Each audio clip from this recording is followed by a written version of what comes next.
Welcome to our channel. Can Jackrabbits bounce back? A look ahead to 2025. A look at who's leaving and who's returning for South Dakota State next season. Fargo.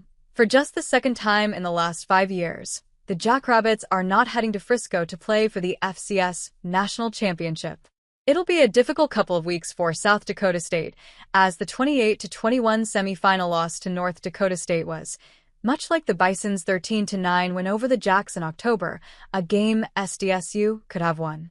The Jacks won 12 games and earned a share of the Missouri Valley Football Conference title, but when senior linebacker Adam Bock was asked if 2024 qualifies as a successful season, he didn't hesitate in his answer. No, the All-American said. No, it is not. Another decorated senior class will move on, and in the transfer portal era, there's always the chance others could leave. It's likely that richer programs will scour the Jackrabbit roster looking for talent to poach with nil money. That goes both ways, though, too. With FBS rosters now being capped at 105 players per team, there are hundreds of players looking for a new home, and the Jacks will likely bring in some transfers of their own.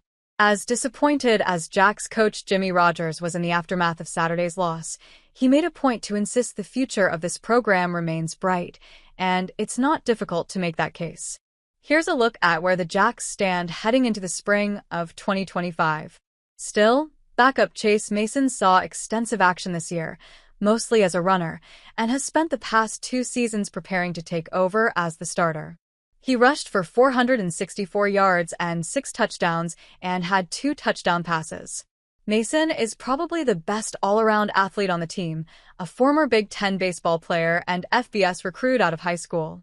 How he'll handle being the full-fledged QB1 remains to be seen, but the tools are there to be a star. Jon Bell gives them an experienced backup, while Del Rapids product Jackson Henry is a promising talent who impressed this year as a redshirt, and if things go to plan, he'll soon be pushed by incoming freshman Owen Eshelman of Norman, Oklahoma.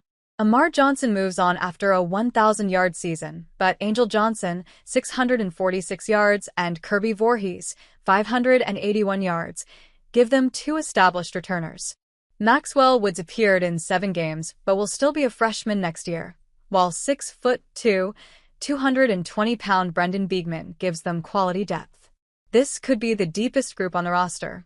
Griffin Wild did exactly what was expected of him as a sophomore, catching 70 passes for 1,147 yards and 12 touchdowns, while Graham Goering was a solid second option when healthy. Freshman Lofton-Negrask and Kentrell Prejean combined for 33 catches, while true freshman Jack Smith saw action in 6 games and by all indications is a future impact player. So is incoming Brandon Valley product Landon Delaney, who spurned FBS attention to join the Jacks. Kevin Brenner graduates after a quietly excellent career in the H-back role, but the young collection of inline tight ends all return. Davin Stoffel, 14 catches, David Alpers, 9 catches, and Grayton Gannon, 9 catches, all showed star potential. Overall, SDSU tight ends caught 43 passes this year. Andrew Gustad could get the first crack at replacing Brenner, otherwise this unit should be better next year with more experience.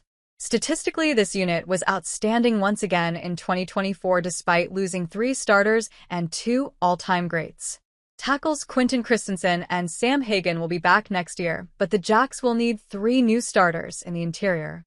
Center Gus Miller will be an especially big loss. William Papke started a few games this year due to injury and will likely be a starter next year as a sophomore. The Jacks could look to bring in a veteran transfer, otherwise this will be an extremely young group in 2025. Tackle Jared DePriest was a wrecking ball this year and will be a tough loss.